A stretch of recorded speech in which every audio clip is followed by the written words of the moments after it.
യുദ്ധം കാരണം Dubai real എസ്റ്റേറ്റിൽ എന്താണ് സംഭവിക്കുന്നത്? പലരുടെയും വലിയൊരു കൺഫ്യൂഷനാണിത്. 2026 ഫെബ്രുവരി 28 ആരംഭിച്ച ഈ ഒരു ജിയോ പൊളിറ്റിക്കൽ ടെൻഷന് ശേഷം മാർച്ച് 2 മുതൽ മാർച്ച് 9 വരെ നടന്ന റിയൽ എസ്റ്റേറ്റിന്റെ ട്രാൻസാക്ഷൻ ദുബായിൽ മാത്രം നടന്നത് എത്രയാണെന്ന് നിങ്ങൾക്കറിയാമോ? 12 ബില്യൺ ദിർഹംസ് ആണത്. ഇവിടെ ആക്ച്വലി സംഭവിക്കുന്നത് മാർക്കറ്റ് ഡിസപ്പിയർ ആവുന്നില്ല, നേരെ മറിച്ച് ഇമോഷണൽ ബയേഴ്സിൽ നിന്നും സ്ട്രാറ്റജിക് ബയേഴ്സിലേക്കുള്ള ഷിഫ്റ്റ് അവിടെ നടക്കുന്നുള്ളത് യാഥാർത്ഥ്യമാണ്. പക്ഷേ ഈ അവസ്ഥയിൽ മാർക്കറ്റിൽ നിന്നും പുഷ് ഔട്ട് ആയി പോകുന്ന ഒരു വിഭാഗം റിയൽ എസ്റ്റേറ്റുകാരുണ്ട് എന്നുള്ളതും ഒരു യാഥാർത്ഥ്യമാണ്.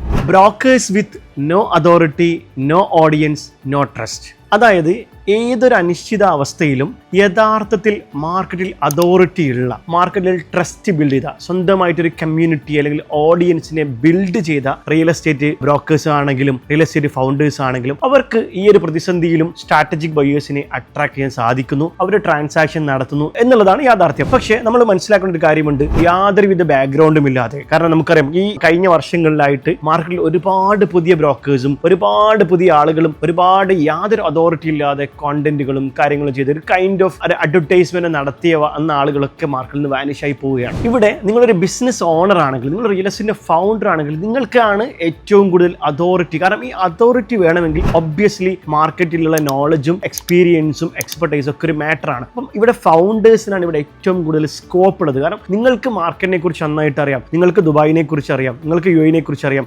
സാമ്പത്തിക മാന്ദ്യങ്ങളും അല്ലെങ്കിൽ കോവിഡും ഇതുപോലുള്ള എല്ലാ സിറ്റുവേഷനെയും യു എ എങ്ങനെയാണ് ഓവർകം ചെയ്തതെന്നും ആ ഒരു സമയത്ത് നിങ്ങൾ നടത്തിയ ട്രാൻസാക്ഷന്റെ പ്രൂഫ് നിങ്ങൾക്ക് നിങ്ങളുടെ ഓഡിയൻസുമായിട്ട് ഷെയർ ചെയ്യാനും അതുവഴി വലിയ രൂപത്തിലുള്ള ഒരു ക്രെഡിബിലിറ്റിയും ട്രസ്റ്റും നിങ്ങൾക്ക് നിങ്ങളുടെ ഓഡിയൻസുമായിട്ട് നിലനിർത്താനും അവരെ നിങ്ങൾക്ക് സ്ട്രാറ്റജിക്കലി ഇൻവെസ്റ്റ്മെന്റിലേക്ക് കൺവേർട്ട് ചെയ്യാനും സാധിക്കുന്നു എന്നുള്ളതും ഇതിനോട് കൂട്ടിച്ചേർത്ത് വായിക്കേണ്ടതാണ്. എനിക്കിതിൽ അവസാനമായിട്ട് പറയാനുള്ള ഒരു കാര്യമാണ്, when market is easy everyone look like a broker, but when market gets hard only trusted name survive. ഇവിടെ ഓപ്ഷൻസ് നിങ്ങളുടേതാണ്. നിങ്ങൾക്ക് സർവൈവ് ചെയ്യണമെങ്കിൽ ആ ഒരു ട്രസ്റ്റ് ബിൽഡ് ചെയ്തേ പറ്റുള്ളൂ. So don't wait for the perfect moment. This is the best time to build your personal brand.